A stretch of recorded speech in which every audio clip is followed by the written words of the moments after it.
Assalamualaikum warahmatullahi wabarakatuh. Selamat pagi anak-anak Umi. 13 menit yang toleha. Kembali lagi di pembelajaran kita tematik via CRT video. Nah, hari ini kita lanjutkan pembelajaran tematiknya ya. Kemarin kita di Zoom sudah sampai halaman mengerjakan matematika ya, hitung-hitungan, sampai juga membuat kalimat. Nah, sekarang kita lanjutkan saja langsung di pembelajaran kelima.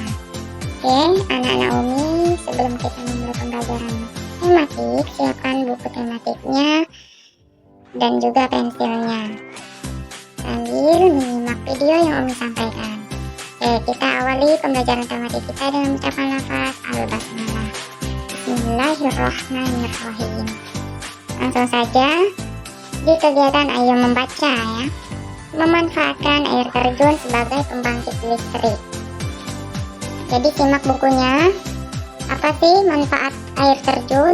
Bagaimana dia bisa membuat, bisa membangkitkan PLN ya. Jadi PLTA. Simak. Jadi pada zaman sekarang atau modern sekarang, listrik ini sangat dibutuhkan bagi kita, bagi kehidupan manusia ya.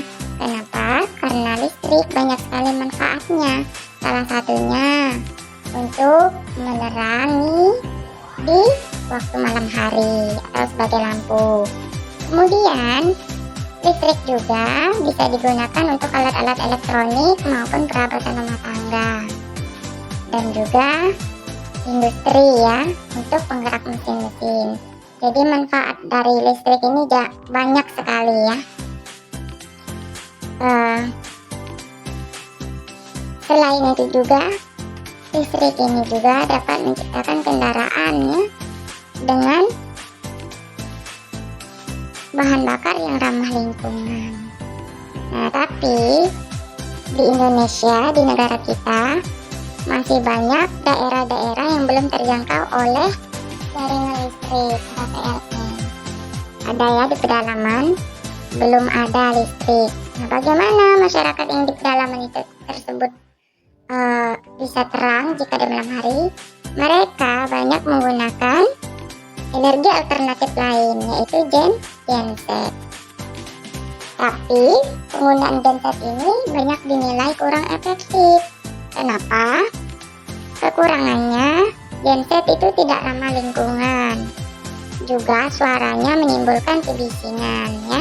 Jadi kalau anak-anak pernah melihat genset atau mendengar di masyarakat, di dusun-dusun perkampungan itu menghidupkan genset, suaranya ya dari jarak 5 kilometeran lah ya, 5 kilometer, 5 meter, 10 meter, 200 meter, 200 meter kepanjangan ya, sekitar 20 meter itu masih kedengaran suaranya. Jadi bising ya kalau pakai genset. Selain itu juga bahan bakarnya itu mahal dan perawatannya ya, jadi dinilai kurang efektif. Tapi kalau daripada pilihan lain nggak ada, jadi masyarakat dalam itu biasanya sering menggunakan genset untuk di kebun juga ya. Nah, sedangkan untuk masyarakat yang tinggal di dekat air terjun, memanfaatkan air terjun sebagai salah satu PLTA yang nantinya akan menggerakkan turbin menghasilkan tegangan energi listrik.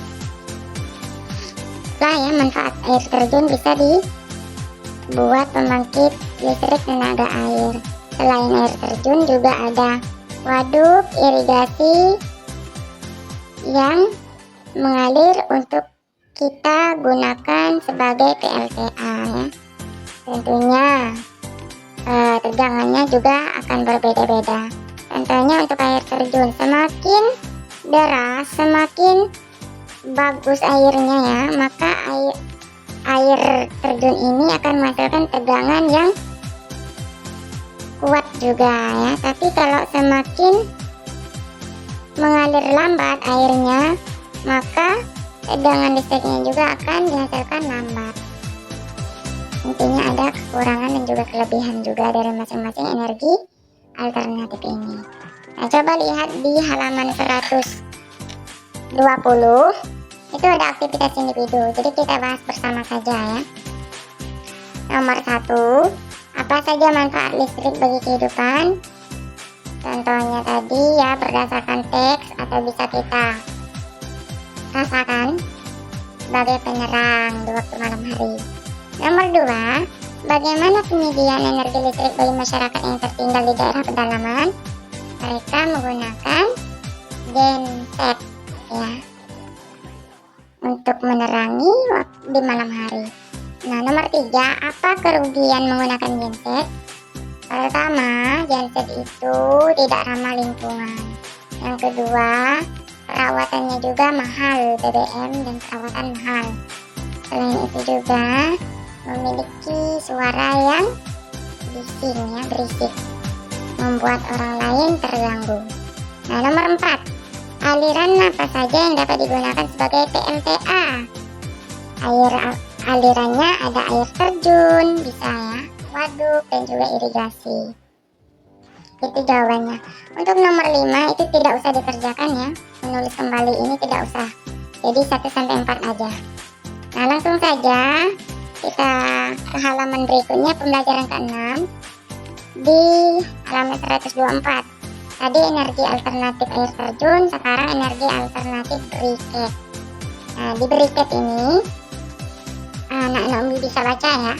Briket itu apa? Ada gambarnya, bisa dilihat. Ada briket arang, batu bara, dan biomasa. Jadi briket adalah sebuah blok bahan yang dapat dibakar, yang digunakan sebagai bahan bakar untuk memulai dan mempertahankan nyala api. Itu briket. Ada juga briket yang paling umum digunakan, briket batu bara, arang, dan juga briket gambut serta biomasa. Untuk lebih jelasnya ada contohnya, bisa dilihat ya. Dan juga ada kelebihan dari briket batu bara. Jadi anak-anak Umi bisa baca sendiri, kelebihannya itu bisa menghemat bahan bakar, briket daya tahannya lebih lama, kemudian tidak berbau dan berasap ya, sampai 10 ada disebutkan, bisa dibaca sendiri. Nah, tugasnya coba anak-anak Umi kerjakan saja aktivitas individu ya di halaman 125, nomor 1-4. Untuk nomor 5 itu tidak usah dikerjakan. Oke, pembelajaran tematik kita sampai halaman 125. Jika ada pertanyaan, silakan tanyakan ke Umi. Jika tidak ada, cukup kumpulkan tugasnya aja ya, jadi 1-4 dikerjakan. Kita akhiri pembelajaran tematik kita dengan ucapan lafaz hamdalah, alhamdulillahirabbil alamin. Assalamualaikum warahmatullahi wabarakatuh.